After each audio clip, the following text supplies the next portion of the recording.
The live TV, सच सबसे आगे।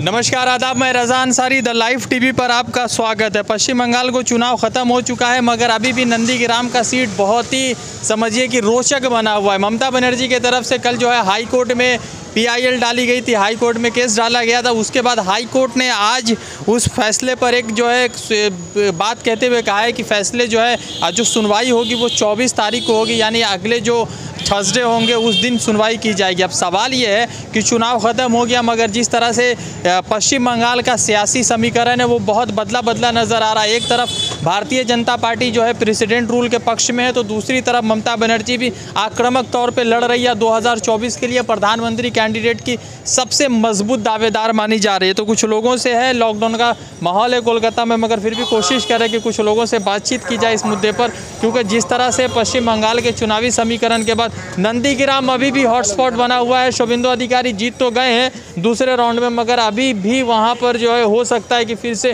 चुनाव कराया जा सके, तो उस पर जानेंगे।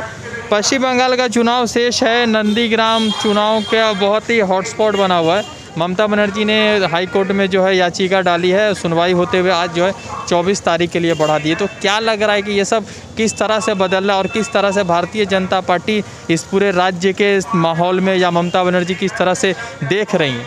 ये जो नंदीग्राम का इलेक्शन जो हुआ है ये बेईमानी किया गया है बीजेपी वालों ने और शुभेंदु अधिकारी ने, इसलिए कि हमारी दीदी जो है करीब ये 1200 वोट से जीत गए थे और फिर 1 घंटे बाद जो इन्होंने बीजेपी वालों ने सर्वर जो है उसको जो है गोल करके फिर अनाउंस कर रहे हैं शुभेंदु अधिकारी जो है का जो है विजय कर रहे हैं। ये बेईमानी हुई है। नंदीग्राम में जो चुनाव हुआ ये तो सरासर गलत है।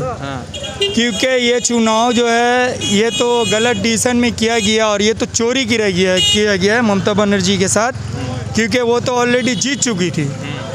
जीतने के बाद फिर उसके बाद बोल रहा है कि ममता बनर्जी हार गई। ये कैसा हार है? दीदी ने केस किया है, इसको जो सुनवाई होगी और दीदी जो सुप्रीम कोर्ट जो है ऑर्डर यही देगा कि दोबारा से इलेक्शन कराया जाए। दोबारा से इलेक्शन कराया जाएगा तो इसमें पानी का पानी, दूध का दूध हो जाएगा। पहले तो जो है दीदी जीत रही थी, तो फिर उसमें अचानक दूसरे राउंड में जो है मालूम हुआ कि दीदी हार गई। ऐसा कभी हो सकता है?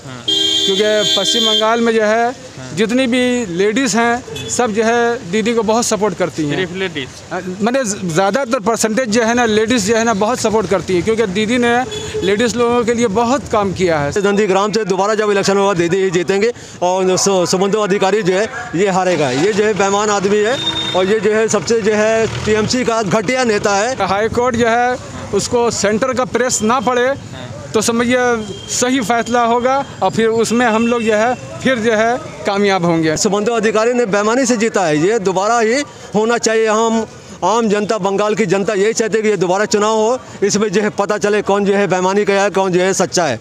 इसमें जो है दीदी जो है सच्ची है, दीदी जीती हुई कैंडिडेट है और दीदी को ही जो है यहाँ पे नंदीग्राम में रहना चाहिए। कोर्ट में जो सुनवाई होगी तो हम लोग चाहते हैं कि दोबारा इलेक्शन हो, वहाँ पे री इलेक्शन हो और हम लोग चाहते हैं कि ममता बनर्जी जीते। वो तो एक सिर्फ है, वो एक बीजेपी का वो खरीदा हुआ नेता है और अब जो जा रही पिछले बहुत सारे नेता जो थे जो बीजेपी में गए हैं, अब उन लोगों को लग रहा है नहीं हम लोग गलत है, अब हम लोग गलत राह में चल गए, तो इसलिए वो वापस TMC में आ रहे हैं। दोबारा चुनाव होगा तो दीदी कम से कम जो है 1.5-2 लाख से जो ऊपर जो है जीतेंगी और शुभेंदु अधिकारी की जो है जमानत जो है जब्त हो जाएगी। ये है। और यहाँ पे जो है नंदीग्राम में भी जो है सब दीदी के चाहने वाले हैं, शुभेंदु अधिकारी के चाहने वाले नहीं है। ये बीजेपी का जो है एक दलाल टाइप का नेता है। ये जो है जिसने जो पैसा फेंका उसकी तरफ ये घुस जाता है। कोई भी पार्टी पैसा इसको देगी तो ये जो फ़ौरन जो है उसकी तरफ जो कुत्ते की तरफ दुम हिलाता हुआ शुभेंदु अधिकारी नाचेगा।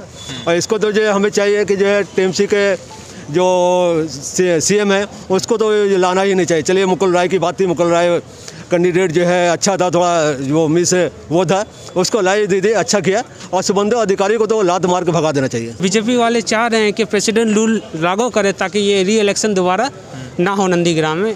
ये उनका मेन मुद्दा है कि वो दोबारा इलेक्शन करा लेनी चाहिए। वो सेंट्रल से वहाँ से प्रेशर दिया जा रहा है कि ये प्रेसिडेंट रूल लागू करे बंगाल पे, जबकि ऐसा नहीं होना चाहिए। CM का रूल चलता रहेगा और आगे भी चलेगा।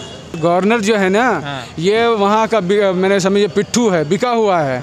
ये बराबर जो है ना हर उसमें जो है ना दीदी के खिलाफ बोलता रहता है और इनको दीदी को परेशान करता रहता है। समझ गए? ये गवर्नर जो यहाँ बंगाल का है ये सही नहीं है। समझ गए? ये बीजेपी का आदमी है। समझ गए? ये वहीं की बात जो है बस जो वहाँ होता है और उसका एक्शन लेके और ये अपना ये कर देता है कि ये दीदी गलत बोल रही हैं और ये ऐसा होना चाहिए, वो ऐसा होना चाहिए, समझ गए। ये गवर्नर भी सही नहीं है। बात बताइए, चलिए वो सब तो ख़त्म हो गया, अब लॉकडाउन है, यास आया, तो बीजेपी के कितने लीडर नज़र आए पूरा इसमें, कितना बार आया उन लोगों से? लॉकडाउन में जो है बीजेपी के नेता लोग जो है नज़र नहीं आए, सब जो है खाली जो है टीएमसी के नेता लोग जो है नज़र आए, बांटते उनको देखा गया है, राशन जो है हर जगह देते देखा गया है। यहाँ के जो है इस वार्ड के जो है 46 वार्ड के जो है काउंसलर जो है गोपाल चंद शाह, वो जो है सबके घरों में जा के जो है राशन बांटे हैं। टीएमसी के लोग, हाँ टीएमसी के लोग, और जो है ये टीएमसी के जो एमएलए जो है नाना बंदोपाध्याय, वो जगह जगह पे लोगों जो हाल पूछ रहे हैं, वो पूछ रही हैं, राशन बांट रही हैं। और जो है अमित शाह ने कहा था कि बंगाल को हम देख रहे हैं, बंगाल के पक्ष में रहेंगे, सपोर्ट में रहेंगे, तो अमित शाह तो खुद गायब नजर आ रहे हैं। अमित शाह क्या देखेंगे, जो है दिल्ली के जो है किसान को तो देख नहीं पा रहे, जो है वहाँ आंदोलन कर रहे हैं भूखे प्यासे, वहाँ जो है किसान पड़े हुए हैं, खुदकुशी जो है मर जा रहे हैं, उनको देख नहीं पा रहे हैं। तो बंगाल के लोगों को क्या देखेंगे, उनको जो है अपने पहले जो है घर के जो है किसानों को देखें, अपने जो है दिल्ली संभालें, बाद में जो है बंगाल के लोगों को देखें। यहाँ बंगाल के लिए जो है ममता दीदी जो है सबसे बेस्ट है, और अमित शाह जो है और जो है क्या नाम है योगी और जो है मोदी, ये जो है यहाँ बंगाल के लिए फेल है, ये पूरे हिंदुस्तान के लिए फेल है। इनको तो जो है आपकी जो है 2024 में जो है इनकी जो है पूरा सुपड़ा जो है साफ हो जाएगा, और 2022 में जो है क्या नाम है उत्तर प्रदेश में हाँ योगी जो है एकदम जो है सर मुंडा के जो है वापस चले जाएंगे अपने जो है गोरखपुर, और गोरखपुर में भी जो है वो वहाँ जो है क्या नाम है उनको वहाँ ठिकाना नहीं मिलेगा, इनका जहाँ गाँव है वो वहाँ जाएँ। और 2022 में जो है उत्तर प्रदेश में अखिलेश की सरकार आएगी, इसलिए जो है वहाँ जो है बुढ़ा जवान बच्चा सिर्फ एक नारा है, अखिलेश यादव अखिलेश यादव अखिलेश यादव, नो योगी नो योगी नो मोदी। किसान तहरीक के जो नेता हैं टिकैत, हाँ वो आके दीदी से मिले हैं यहाँ पे, और दीदी ने उनको भरोसा दिलाया कि हम आपके साथ में हैं, समझ गए। तो ये इलेक्शन का सब ये हो जाए, लॉकडाउन हो जाए, उसके बाद जो है किसान तहरीक भी जो है ना दीदी सपोर्ट करेगी, और वो भी है कामयाब होगी, समझ गए। एक चीज़ बताइए कि अब क्यों अब जो है ममता बनर्जी प्रधानमंत्री कैंडिडेट सबसे मजबूत बनती जा रही है 2024 के लिए।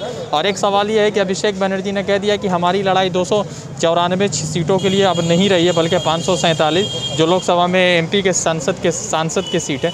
तो क्या लग रहा है कि ये लड़ाई किस तरह से दिल्ली तक जाएगी, और नंदीग्राम को लेकर किस तरह से ममता बनर्जी का, क्योंकि समझिए कि पूरा कपड़ा तो सही आया मगर कहीं ना पर दाग लग गया, ममता बनर्जी का हारना तृणमूल कांग्रेस के लिए एक जगह पर तो दाग लग ही गया।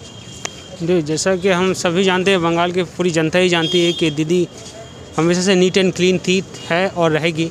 और रही बात ये इलेक्शन की कि अगर ये लोग चाह रहे हैं कि विपक्ष चाह रहे हैं कि बीजेपी के भारतीय जनता पार्टी चाह रहे हैं कि दोबारा री इलेक्शन ना हो, और हम लोग अपना नियम अनुसार प्रेसिडेंट रूल लागू करें बंगाल पे।